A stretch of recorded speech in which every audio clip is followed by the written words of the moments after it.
Hello, and you're very welcome to Season 2 of the Jameson Graduate Programme podcast. This is a 6-episode series focusing on a different part of the Jameson International Graduate Programme each week. These episodes aim to share insights onto how the programme supports you both professionally and personally from both past and present brand ambassadors. You'll get to know all about that serious character we look for in candidates. On this episode, I'm delighted to be joined by Simon Fay, Business Acceleration Director. Simon will be talking to us all about his career journey and learning from leaders. Hello, Simon. Hi, Podge. Nice to be here. Nice to. I haven't seen you in a while. Yeah, exactly. Well, I think the last time we've been coppers, was it? It wasn't, but great memory to have all the same. I wouldn't forget it. I don't lie, Simon. One of my best moments of the program so far. Simon, how are you? I'm good. I think, like everybody, I think we're just trying to get through this madness that we're living in right now, and live our lives as best we can, and work as best we can, find a balance between that. But in good form, looking forward to a bit of a Christmas break as well. Great, same as myself. I won't be going to coppers this Christmas. Simon, I'll be waiting for you. I'll be waiting there. They've locked it down anyway. We won't be going. Yeah, I know.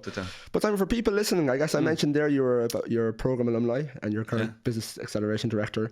Let's start off before we talk about what your current role is. When you joined the program, a bit of background to yourself, what you studied. Yeah, well, just before you go to college, you obviously, when you're in secondary school, you've got to, shape what sort of direction you want to go in. And I definitely was one of those students in secondary school that wasn't 100% sure exactly what they wanted to do. And as I got a little bit sharper, I went to school not too far from here in CUS on Leeson Street. And I used to come down Dawson Street an awful lot to get the bus home. And I'd cut through Trinity. And as I cut through Trinity on many, many occasions, I go, Jesus, wouldn't you imagine? It wouldn't be great to go here, and this would be a great place to go and study. So I kind of was quite narrow-minded in one way. I said, I want to go to Trinity because I saw exactly what was going on. And we used to go down to concerts down there as well, and it was a brilliant space. But going through school, I would say that we wouldn't have had the greatest level of career guidance. And I would have been easily distracted is probably a good summary of, I'm trying to think, my mother probably went to a lot of parent-teacher meetings. Simon is a lovely lad, and he doesn't apply himself, but he has the ability. Yeah. He's easily distracted. But and I was easily distracted. And, I think at that point, I think sport was, I love sport, and I played a lot of rugby in school, and any sports really, I could, I loved it. And anyway, I suppose I really wasn't, I didn't really have a sharp view of what college was going to be for me. And as I said, I don't think we didn't have great coaching or mentoring back then. Like we do today, to try and kind of tease it out with individuals or mentors. And your parents are maybe not forcing you in a particular direction, so you kind of sometimes have to kind of figure that out yourself. But I think I kind of had targeted BESS in Trinity. Mm-hmm. Didn't do a great leaving because I was distracted. Didn't get that, and funny enough, along with two other good pals of mine as well. One is in Seattle now working for Microsoft. Another one is a solicitor down in Kilkenny. The three of us said, we'll go back and repeat our leaving because we didn't get, none of us got what we wanted to get. The Three Musketeers. Yeah, exactly. So we headed off to Ringsend to repeat the leaving, and within 2 to 3 weeks, we said, no, this is not for me. I'm not doing this. I can't do it. I'm not going through this again. It doesn't feel right. So I went off and did a bit of research to see what could I do with what I had. I was interested in finance and economics. That's really what I liked at that time. Mm-hmm. And there was what we know today to be a Dublin Business School was a kind of a small private college at the time called. It was accounting business college, and I went in there thinking I was going to do accountancy, so I was going to start off doing this financial degree and then get enough credits to go and do ACCA basically, but kept failing. Distracted. You were still distracted. I was slightly distracted with a pool hall for most of first year. Failed first year, and kept failing tax. And I'm glad it's netted off my salary today that I don't have to worry about you don't have to worry about that yourself. But I kept failing tax. And I remember I went to the register and said, what could I do? And she's, you're doing really well in these other kind of business subjects and management and marketing, which, it was a kind of a new subject in those days. It was a lot of, it wasn't as well known as it is today. So she said, you could divert in there and you could jump into that. And I said, okay, let's go. So I did that. But at the same time, I was kind of a bit restless because I really wanted to work and I wanted to get that independence and I wanted to put a bit of money in my back pocket and kind of live my life. So they had the option to do that at night. So I had a year to run on the program, and I swapped into the night version of it. Yeah, I divided that. I think I had 7 subjects to do in my final year, and I divided the 7 subjects over 3. I didn't intend to do that. Okay, but what happened was, did the first year, was fantastic. I got a job. I got a job with it's not Diageo as we know it today, but it was called Gilby's, and it was a small part-time job. And it was a kind of starting at the start of college, because college would have been October, part-time, starting on Tuesdays or Mondays and Wednesday nights. And I started off with them and loved it. Worked with them from kind of September, October through to December. And then loved this kind of the vibe that I had in the drinks. It was drinks industry, obviously. Yeah, that was your first exposure to the drinks industry. Yeah, exactly. And it was merchandising, basically. It was in the Christmas run-up, going out into off-premise stores, building displays, working in small sort of brand development work in some on-premise accounts in Dublin. And that really gave me a taste for it, and I kind of liked it. And I could also apply a little bit of what I was doing at night. So college was running on a Monday, Wednesday. I was playing sports on Tuesday and Thursday and on the weekend. So it actually worked for me. So I said, that's it. After Christmas, I wanted to stay in the drinks industry. So I put out my CV to basically Heineken, I think Guinness, and IDL. And IDL came back in February, and they were hiring. They had 4 merchandisers for the whole of the country. It was pretty much north, south, east, and west, basically. Yeah. And I took a position. I was lucky enough to get a position on the east side of the country, which went as far north, I think, as Monaghan, as far south as Portlaoise, and as far west as Tullamore. That was my kind of region. And I basically I started to do that in 1996, and I did that role from 96 to 98. And in 1997, what caught my eye was this kind of Jemison graduate program. And I went, yeah, I like the look of that. Mm-hmm. And I'd seen and heard of a few people that had done it. I suppose I had the wanderlust as well. I thought, I wanted to go overseas. I wanted to work and travel overseas. I'd been exposed, I suppose, through my teenage years of international markets. But so I had this kind of, I wanted a little bit more than Ireland. I wanted to kind of explore a little bit more. So I went to the graduate program in 1997. And I didn't get it. And I think, they were right, because I wasn't ready. I remember I was still in college at night. And I had another 2 years to run on that, because I took 3 subjects, 2 subjects, and then I did the final in the last year.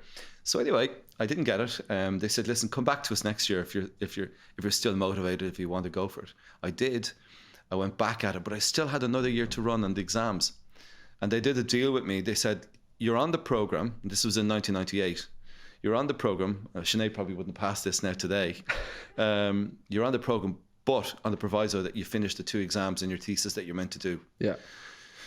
So I went into the register again, and I said, listen. This register must have been sick at this stage. It was a different one, actually, the second time.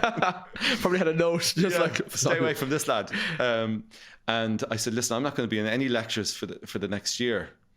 Because I've gotten on this program. And they said, I think you're mad, you need to finish your studies. But I said, I'm going to finish them. Can I come and sit the exams? Okay. So they said, yeah, but you're not going to attend any lectures. And I said, exactly. So I got the notes sent to me. Mm-hmm. So there was a girl in the class who gathered the notes. She gave them to Donna McHenry. And Donna McHenry DHL'd out to me. What kind of black market college notes is this? And this is how it went. I'm telling you the truth. So Donna used to DHL the notes out to me. I came back with a month to go before the exams were due to be set. I think it was around May, and I did them and I passed. So that was the end of that. But it was an incredible journey. And then obviously I went off to South Africa then in 1998. Before we go into where you went to, it's a great example there of not so much your exams and the placement on the graduate program, because that isn't a thing anymore. But certainly it's a great example of even back, that was 25 years ago, 24 years ago? 25. Well, 1996, 97, 98. Yeah, and like you didn't get it your first time round, but you came back. And that's something, certainly, even to this day, people think that if they apply once, that means they can't reapply. But often that's not the case at all. So many people on the programme have reapplied and got a place in their second year in the programme. Because the people knew at the time that I wasn't ready to go for whatever reason, and they made that decision. I hadn't lost the hunger for wanting to go on the graduate programme. I still had 2 exams to do an end of year project to finish. They did the deal. They said, listen, you're on the program, but you need to do it. And I did it. And I wouldn't change a thing. I wouldn't change any part of that journey, at all. Had I not been distracted in sixth year, fifth and sixth year, had I not been distracted in first year in college, who knows what I would have done. But I wouldn't change a thing. And then you mentioned that, so I guess from that you got onto the program, and this is essentially the start of your career with exactly. IDEA. Well, not your start of the career with IDEA, but your start of your career through the Jameson graduate program, which led you to where you are today. But what was your first placement? Where were you sent to start? Yeah, well, South Africa, and South Africa was a very young market for us then. I think we were selling about 10 to 15,000 cases, and they had just taken sort of 2 graduates in one go in 1 year, and had done really well with them. John O'Sullivan, who's now the CEO, or managing director of Pernod Ricard Thailand, and Fergus Fitzgerald, who's actually just left Pernod Ricard and is actually setting up a vineyard in the south of France. So those 2 boys were already there, and I went in. I was sent to Cape Town initially. I was told Cape Town was going to be where I was going to be based. So I'd done a lot of research on Cape Town and thought, okay, this is going to be interesting. This is going to be great. But within 2 weeks, I was told I was going to the Lion's Den and I was being sent to Johannesburg. And I thought, okay, well, bring it on. Very naively, But I went there in 98. That was 4 years after apartheid had ended. There was a lot of cultural change taking place in Johannesburg, which was incredible to witness and see, and how Johannesburg as a city centre, even then, was starting to try and rejuvenate itself, while another part of the population had moved towards Sandton, which was kind of becoming the financial hub of Johannesburg and South Africa. So to be there in 1998 and to see this change taking place in their society and their culture was brilliant to see. We used to go to bars and restaurants and clubs that it didn't matter whether you were black or white or whatever culture, race, background. You were there, and it was brilliant to see that. Where Cape Town would have been probably a little bit more reserved. Johannesburg was a lot more diverse. So I loved it and really took to it. And how long were you there? I know you worked there after post-program, but how long were you there on the graduate? The graduate program in those days was 1 year, and 1 year really wasn't long enough because it would take you anywhere between 6 to 8 weeks to kind of orientate yourself into the role, into the city, to get yourself accommodation, get yourself set up. And it did take me that. I think I slept on John O'Sullivan's couch in his apartment for probably too long. John would tell you too long. I think I slept in John's couch for about 6 weeks, and we didn't have a shower. We had like a bath with a tap. It was that basic. But I finally got my own apartment, and I started to kind of live in Johannesburg. And what was your role? Sorry, what was your role as a brand ambassador? Yeah. I guess just to compare it to the role of today, was there much difference in terms of what a brand ambassador does? No, fundamentally, I don't think there was a huge amount of difference. I think we talked about it recently about the tools and the insights that we have today. We didn't have them then. I didn't leave with a laptop. I didn't leave with a mobile phone. There was no social media. So you go down to South Africa and you've got a computer when you get there, and you can write up your reports and your monthly reports back to Dublin on that computer. But my role then in Johannesburg was this kind of interlink between, which was, Johannesburg wasn't the head office. The head office was in Cape Town. It was a regional sales structure in Johannesburg. Okay. So it was initially the link between the sales team and activation. But what I could see straight away, and it was a learning, I suppose, from Ireland, was that when I got to Johannesburg, the sales team called on both the off-premise and the on-premise at the same time. So there was no on-premise team and off-premise team. It was just one sales team. And actually, in reality, the on-premise was never really being properly serviced because the volume that they were going to hit on a weekly, monthly basis was going to come from the off-premise. So we went, I think, to the regional sales director at the time and said, we need to sort of set up a small on-premise team where we could start to kind of business develop. And it was very simple because Johannesburg has this massive ring road all around the city, right? It's like one big M50, but it's looped. What's it like at 5 p.m? So it's terrible, but it's properly looped. It's a circle, but right up the center of that is a road that kind of, and all the on-premise takes place in that space, right up this a certain sector of that road. So we just said, listen, if we concentrate on this area, if we really focus down and start kind of just going out, meeting the bar owners, meeting the bartenders, and talking to them about Jemison, I think we've got a chance.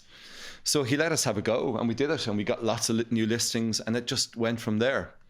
It was there was no day off. Like it was Monday through Sunday, and your personal life was your work life as well. Our friends were restaurateurs and bartenders. We never paid for any dinners. Everywhere we went, we were fed. Yeah, it was amazing. Now, I don't know if that's the case in every market now, but certainly in terms of your friends and your community, and you kind of often with the job, and still today that your personal life is your professional life, but not in a.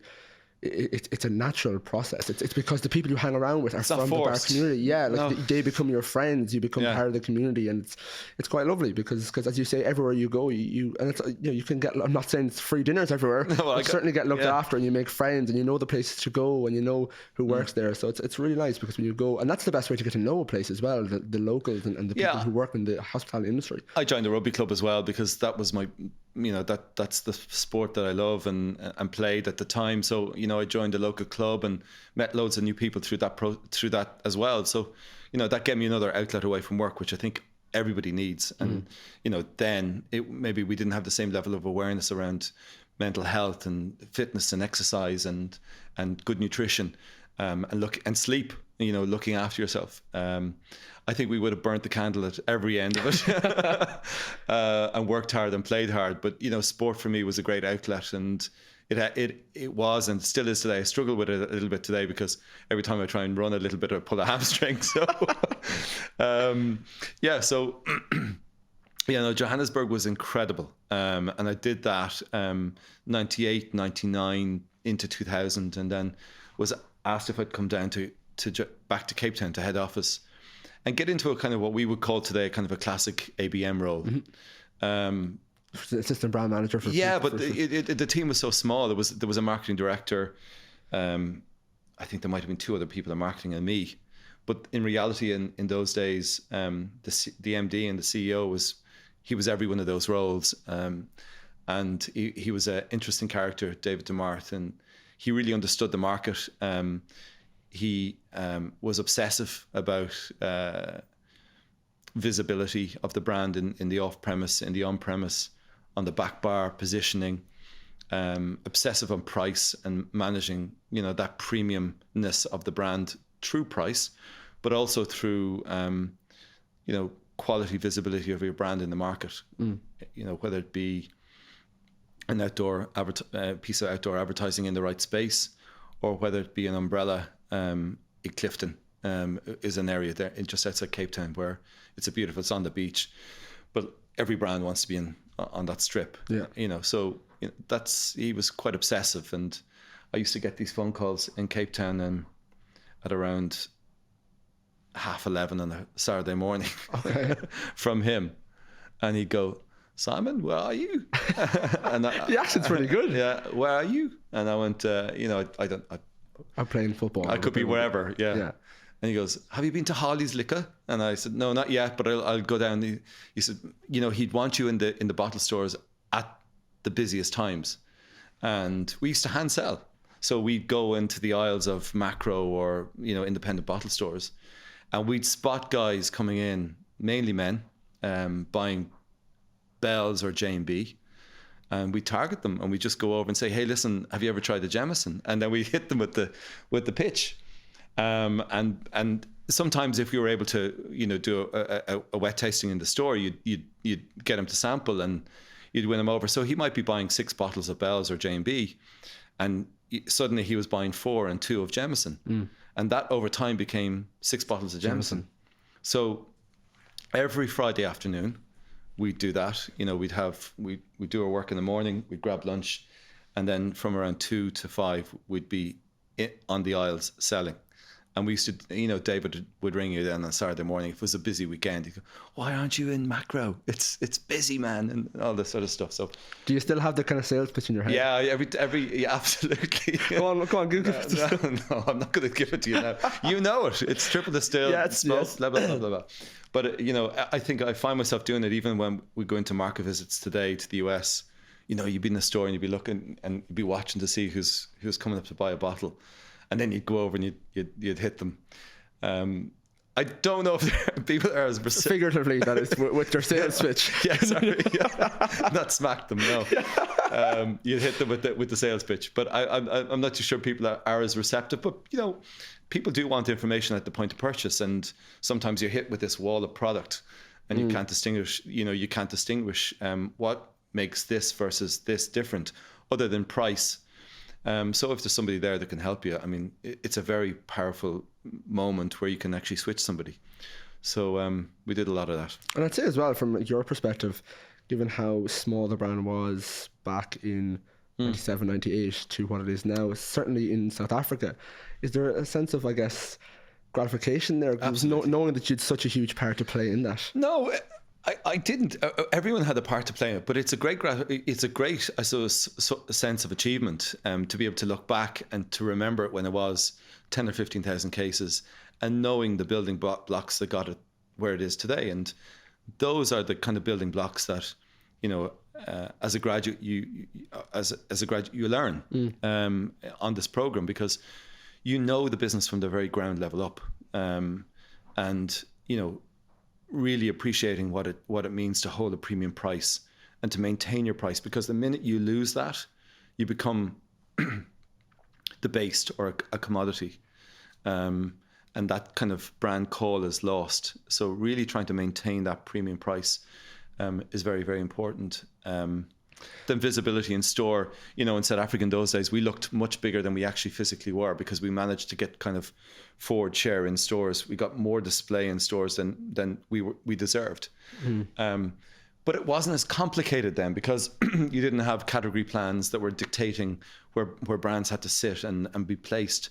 You were really dealing on relationships, going in and getting to know, really putting a lot of time and effort to getting to know the individuals in the store. I did that in Ireland. I did it in Dunn stores and as well before I left to go to South Africa.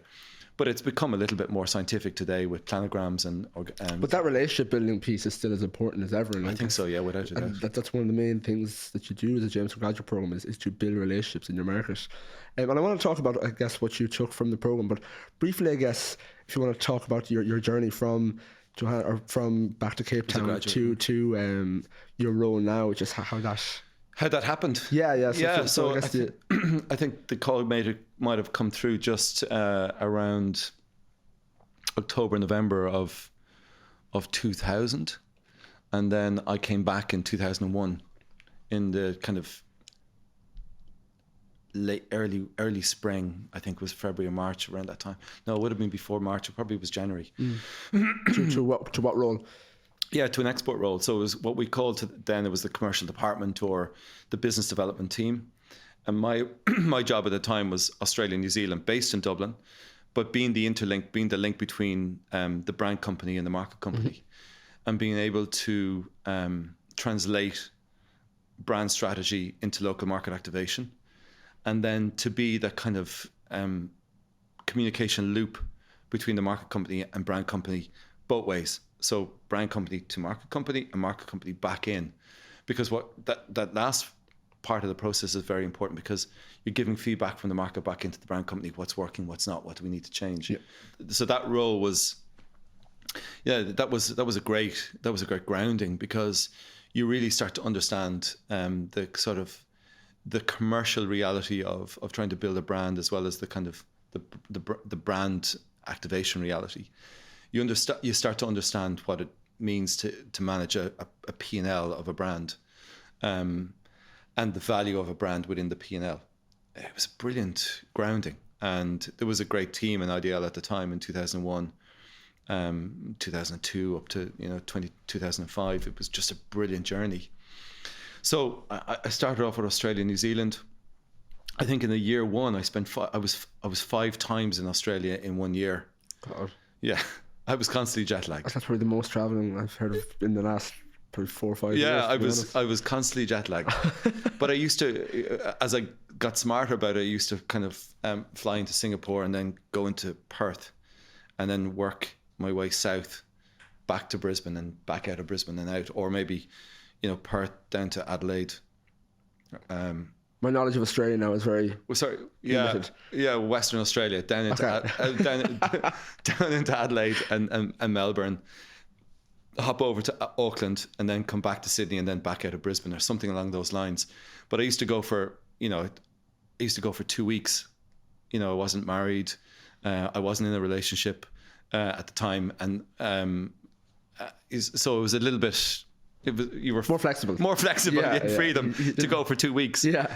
So from that perspective, I think you wouldn't do that today, or maybe you would, depending on the task. But yeah, I think I did Australia and New Zealand maybe 5 times in 1 year, and that repeated itself for 3 years. Okay. So I'd been in Australia about 14 or 15 times over in a 3-year period, and really got to know that market well. We tried to launch the RTD back then, believe it or not.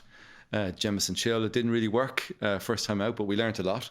Which are the Jamisons in the cans? It was no, it was in a bottle. In a bottle? Yeah, it was called Jameson Chill, and it was in the bottle. And it was Jameson Lemon, Lime and Bitters. And there was a lot of pushback at the time in IDL, because it was, what are you doing?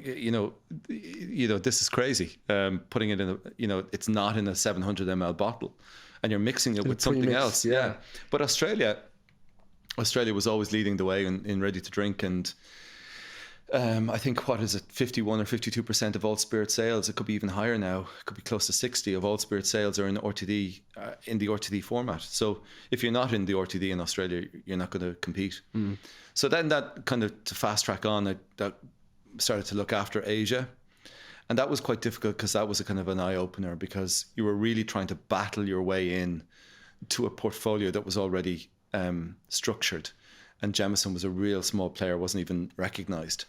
The big brands post Seagram, post Ala Demek, you had Ballantyne's, you had Chivas, you had Martell in Asia, and you were trying to break in there with Jemison was almost impossible, but kept kind of banging that door and trying to find a way through. In Thailand, at the time, it was probably the market that was giving us the most traction, and funnily enough today it's similar. Japan, and then just post Seagram, kind of starting to go into India, and introduce kind of Irish whiskey first and foremost, and what it is, and then the brand, and that was a massive, because Seagram India were a big company, and they had their own whiskies. So going in there talking about an Irish whiskey was always going to be a little bit of a challenge, but you just gradually keep chipping away, and I think we can see the value of that today in India. I mean, it's an incredible market, and it can be a million cases for us by 2030, I think. And then post, so you were in that role till when, until you joined your current position? Yeah, so in 2005, I was asked to move out of that Australia, New Zealand, Asia space and move into North America in the same role, and then became regional director for North America. And loved it, but there was always a kind of the tyranny of the distance, not too dissimilar to Australia. You had to travel to really get there and to engage. And I loved when I got to market and I got to kind of meet people and talk to people and engage at a local market level. And I always was trying to close that gap. So in 2010, I think it was, I was offered the position to go over as brand director for Jameson in the US. At this point now, I'm married. We have 3 young daughters. We had triplet girls. They were 1. Edel was pregnant with Isabel. And we left in December 2010. And Isabel was born on the 4th of February in New York. She's American passport. She has a blue passport. So lucky. And she says water. She says water, like it's an American. No, she jokes. But yeah, so we had 4 nippers at one point in an apartment in Manhattan under 1. Oh God. And then obviously the girls turned 2 in April. Oh God, to the apartment now, not to have the 4 kids with you. No, a bit of both actually, Podge, in reality. And trying to balance that with start a new job at the same time with, I think, quite a demanding boss at that time too. But we got through it, and the brand was growing so much. It was 1 million cases actually in 2011, and we were 2 million cases in the rest of the world. So we celebrated in 2011. We celebrated 3 million cases, but the US was exciting, and it was this. It was starting to gather a bit of pace in popular culture, and it was just a great time to be there. It was an amazing time. I wanted it to last longer. And I wanted to stay in the US, and I wanted to kind of consolidate that role as brand director. And then in the May of 2011, Edel had gone back with the girls. Edel had gone back with Isabel to introduce Isabel to the rest of the family here.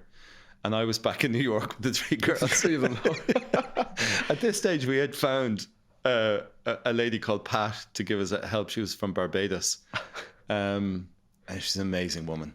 And I used to come in, and Pat would have the 3 of them in her arms. To do your shopping was a nightmare. I lived there for 3 months, and it's a nightmare. Yeah. Well, it's a great city. It's a great city when you're young. And at the age of 21, it was amazing. But incredible. I didn't have 4 kids or Pat. But it's a great place to live and experience life. We had boxes in the back room that still weren't open. Yeah. So Paul was really, really good. He said, listen, whatever you want to do, I'll support you. If you want to stay, I'll support you. If you want to go, I'll support you. But either way, I think I know what you need to do, which was to go. So I think in the next 24 hours, I think Connor called me. Alex Ricard was CEO of IDL at the time. I got a call from him and Connor, and said, listen, did you go back? Mm-hmm. That was it. I think we came back.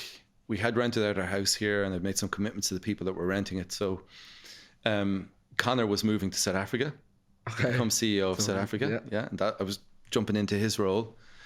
So Connor and I had a chat somewhere. I can't remember where it was. And he said, listen, why don't you take our place?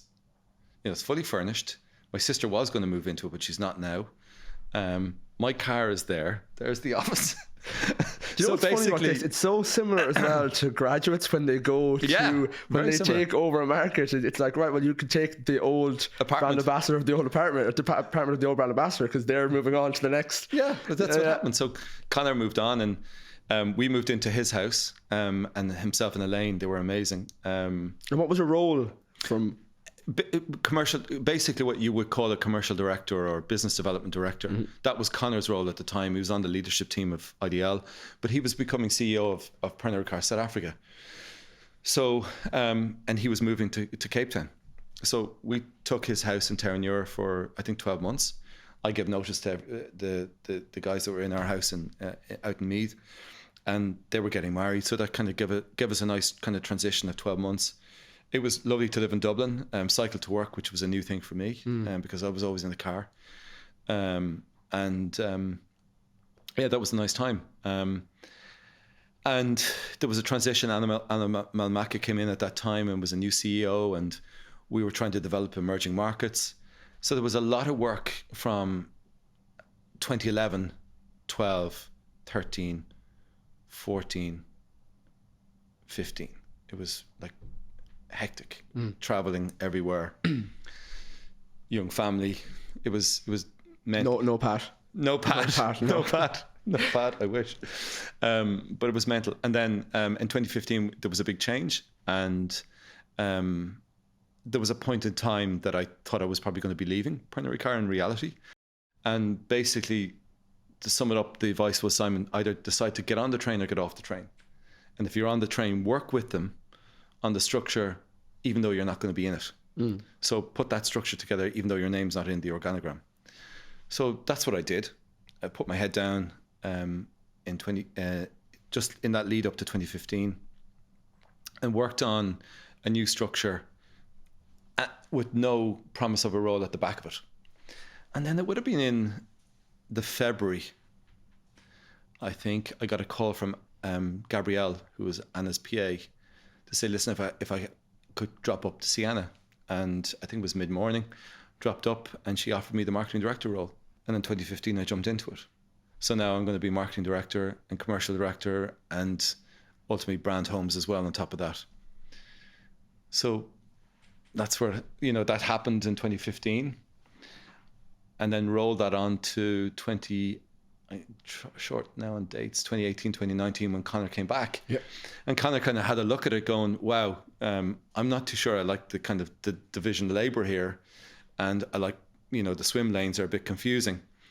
And I think I'd like you over here on kind of markets and business strategy and brand homes, and looking off the graduate program as well, that I could hold on to that. And I want, Brendan was doing innovation. He had the prestige range, and he had Strat actually. So it was kind of a bit of a swap. Yeah. But it kind of put us into the very defined swim lanes, which I think what Conor wanted, and kind of even up the focus. To be very honest with you, to try and do the marketing director role as well as the market role, as well as brand homes, even though you're at a distance in my role, at that time, Claire came in, it was her responsibility to manage the brand homes, and that's what that role is. It's not my job to manage the brand homes, it was her job, and now it's Greg's job. But it's a great learning role to kind of get into general management. So it's too much, that to do all of those things and try and you fly at a level that's you can't get into the detail. Yeah. And you need to get into the detail. And even I guess currently, because look, it's amazing to see, and we've often on this podcast and certainly on our social medias at Jameson Grad Program for those people who want to follow. But we've alumni stories. Yeah. And often those alumni stories are people who have transitioned from the program into a role in the last 4-5 years maybe. But it's great to not to give dates or ages or numbers, but for you to see your journey from the graduate program to where you are now. It's amazing to see the responsibility you have now in comparison to, we'd say, when you started out as a grad. Yeah, for sure. But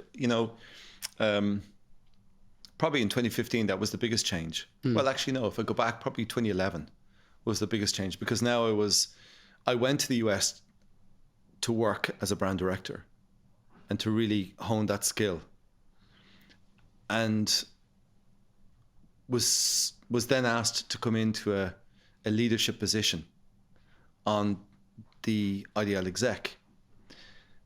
I wasn't prepared for that.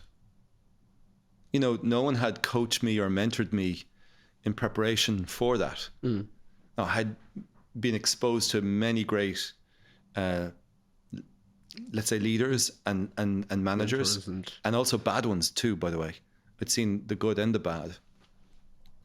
And I was always absorbing, always listening, always watching, always visualizing all the time.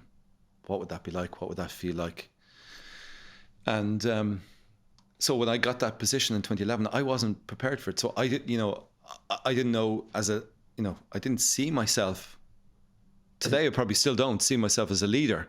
But you are. No, but I didn't see myself as a leader. And at the time, I think the team in 2011 would have been about 25 to 30 people, and they expect you to lead. So do I lead from the front and tell everyone what way we're going? Do I lead from the back and kind of encourage people to find their way? Or do I lead from the side and do a little bit of both? I had no idea. And that journey from a manager, because that's what I was, to a leader is something that is a big transition. And you kind of have to prepare yourself and others to help you prepare yourself to get there. Like I hadn't done a 360. I hadn't done, where, you've got an opportunity to understand about your style and people give you feedback. That's imperative, I think, for leaders. But I guess, what did being on the program teach you, or what did you gain from being on the graduate program itself that sort of, did it set you up for success? And if so, in what way? Yeah, well, first, you learn the basics, right? So you learn the basics of great brand building. You learn the reality of what it takes to get your brand and to sell your brand and to manage a brand from a pricing perspective, from a brand management point of view, from a brand world, design, execution, all of that. You learn the absolute basics. So, and you're learning it from the very bottom up. So it's the best way to learn it. But for me, fundamentally, and we touched on this. Yeah. For me, fundamentally, what the graduate program did for me, and I think is doing for others, and it's great now that it's extended over 3 years rather than 12 months, is it's building individuals' confidence, right? And belief in themselves, that they can apply themselves to something and do it well. Yeah. Right. It's not that complicated. It's not that, it's, for me, that the journey that you go on personally over those 3 years, you're putting yourself out there. You may have an inner belief or inner confidence, but there may always be a little bit of a question mark. And I think over that period of time, you develop a confidence in your own ability, fundamentally, at a generic base level.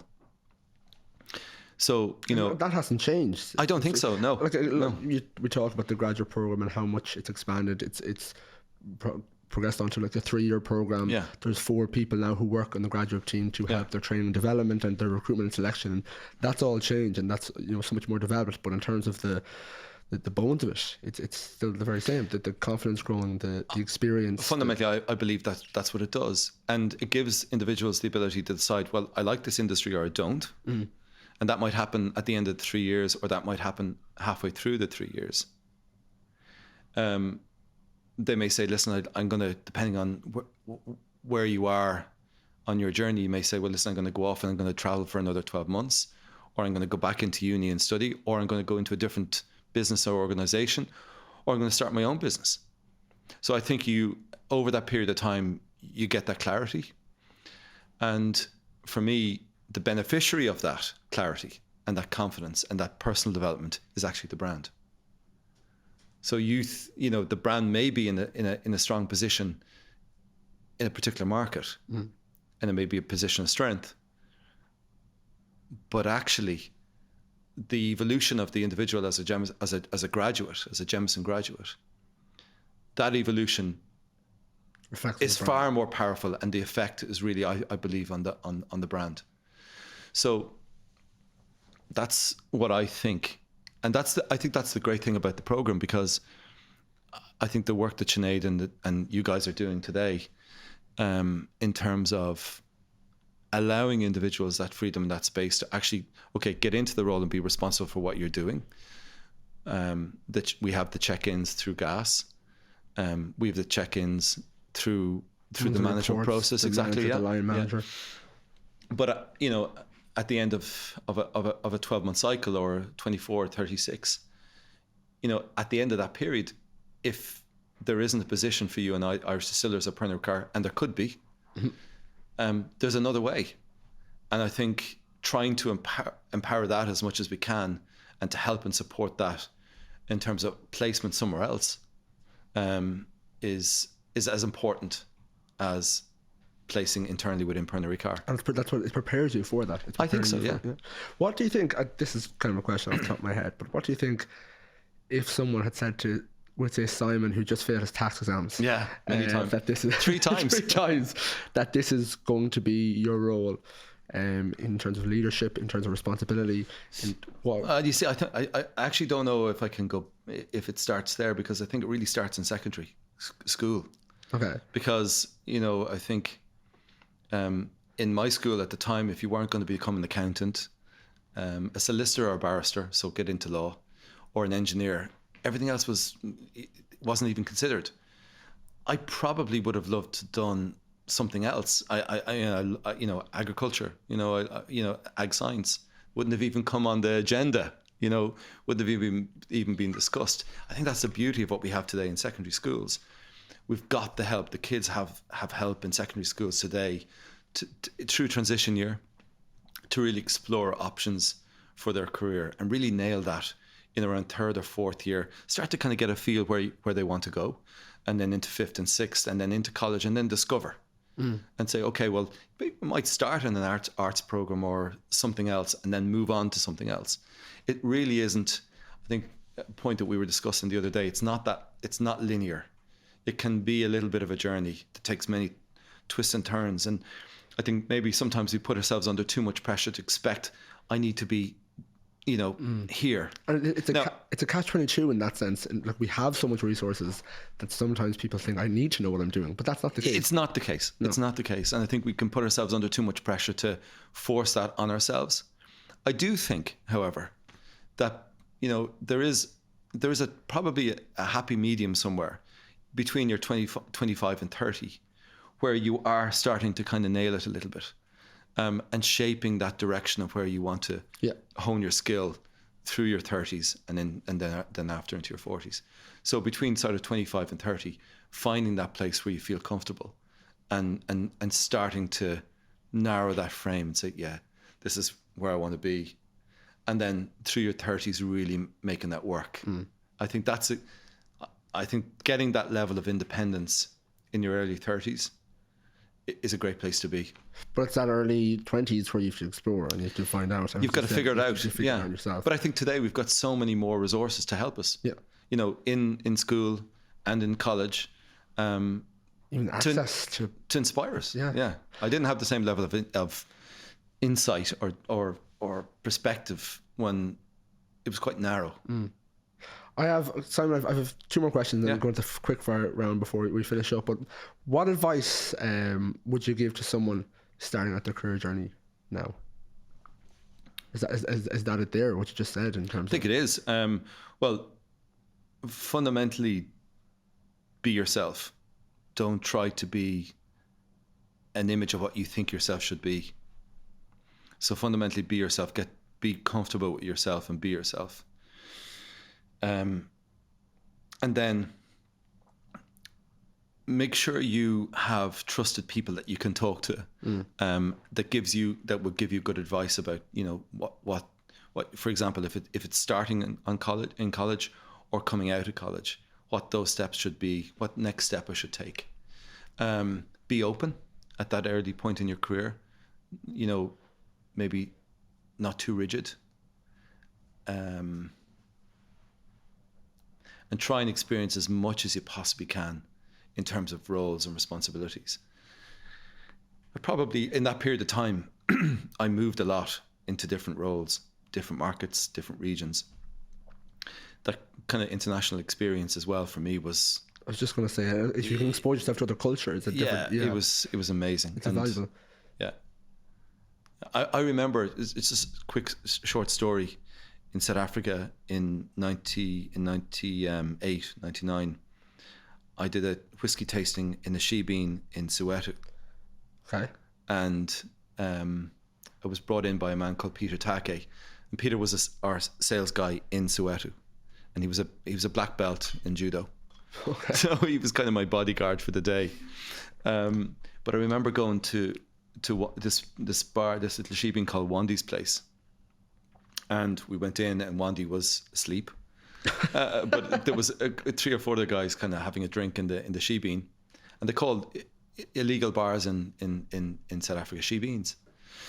And they were sitting on mayonnaise cartons turned upside down where the seats, yeah, and you know those plastic containers that hold kind of large bottles of soft drinks, you know, Coke or cartons. They had a couple of them laid out with a piece of chipboard on it. And Wandy's daughter came out and said, "Wandy is asleep, but he'll be out in it soon. But we have dinner for you." So we sat and we had dinner. And Wandy came out, and then I did the tasting. And I left so out of going, wow, that was unbelievable. The following week, I was flying first class on the inaugural flight on South African Airways to Lagos, and I was asked by South African Airways to come with them on the flight and to do a whiskey tasting to the ANC political leaders that were on the plane. And I got a nod from the captain, make sure he wins the bottle. Anyway, so 1 minute I'm in Soweto, and the next minute I'm on my way to Lagos, doing a whiskey tasting first class on the plane on the way to Lagos. I'll never forget that. You know, I can nearly smell Wandy's face. And the dinner, you know, I never forget that. So that kind of cultural experience lives with you forever. And I think that opens you up, that makes you far more approachable. It broadens your horizons. And it just, you know, it shaped me. So, you know, I'll never forget it. Which is great, because I guess the graduate program gives you that international experience. So I'm going to finish off with some quick fire questions. 1 word, 2 word answers. And then that's it. Yeah. Amazing. But well done, Podge. the first one, well done, Simon. I sat here, I was listening. This was I didn't do much work. But 1 word people would use to describe you. God. God, a bit much, Simon. No. No, not God. I don't know, actually. My best man at my wedding said, resilient. I never give up. That's probably. Yeah. That's a perfect answer. Yeah. 1 place you want to travel to next. Travel to Puglia in Italy. Hey. 3 words to describe the Jameson International Graduate Program. 3 words. 3 words. I'll do it in 2. Pure class. Oh, that's good. They're getting really creative with some of these, with these 3 words. So, my favourite part of your job? 1 word answer. Sounds in brackets here. Bren, but 1 word answer. How can you do that in 1 word? Favourite part of my job? It has to. When you're in market meeting people, that's not 1 word, but I've said it quickly. People. Yeah. People. And Simon, I guess the question I want to ask you is, do you have a favourite memory of your time with IDL so far? Oh, it's not. It actually wasn't planned, but I think it's not one specific moment or memory. I get a great level of satisfaction in seeing graduates, ex-graduates, doing well, whether it be in Pernod Ricard or further afield or exactly. So, you know, when a couple of years ago when they used to bring out and they still do the kind of the little. Where are they now? Yeah, exactly. Yeah. I get a great buzz out of that, and you know, seeing people, particularly. Look, it can be anybody. I get blamed for this now. I'll get blamed for being biased to the Jameson graduate program. But I've been. It's been said, oh, you're biased, and you need to. You know, you should hire beyond the program. I do hire beyond the program, for Christ's sake. But I do get a great buzz about seeing people do well and progress in life, and you know, obviously, I've seen that through the graduate program. It's a pipeline of talent. Exactly. Yeah. And Simon, final question: anyone who's on the fence about applying for the program, whether it be for the video, whether it be because they're unsure, what would you say to them? Well, I mean, if you're on the fence, maybe you're not. Maybe it's not ready. You're not ready for it. I think you've got to really feel it in your heart and in your head. It's got to feel right for you. And when it does, and I've met lots of people where they're sort of 50-50, 60-40, and then suddenly they go, no, this isn't for me. I'm going to stay with the band, and I'm going to, travel the world. Do that. Go what's in your heart and head. And I think if you commit in that way, then you'll make it a success. Lovely. Well, Simon, I want to thank you very much for joining me in this very special episode. Thanks, It was Podge. an absolute pleasure talking to you, and great hearing your story. I guess it's the first time I've heard it full way through. I've only heard drips and drabs every now and again, but it's great to get the There was a lot of pooling first year in college. Thanks so much to Simon and to all the guests who've been on the season this year. As always, please check out our website at jamesongraduateprogram.com and our social channels at JamesonGradProg for hints, tips, tricks and the closing date on the Jameson International Graduate Program. From all us here in the Jameson International Graduate Program and Collaborative Studios, thanks and see you soon.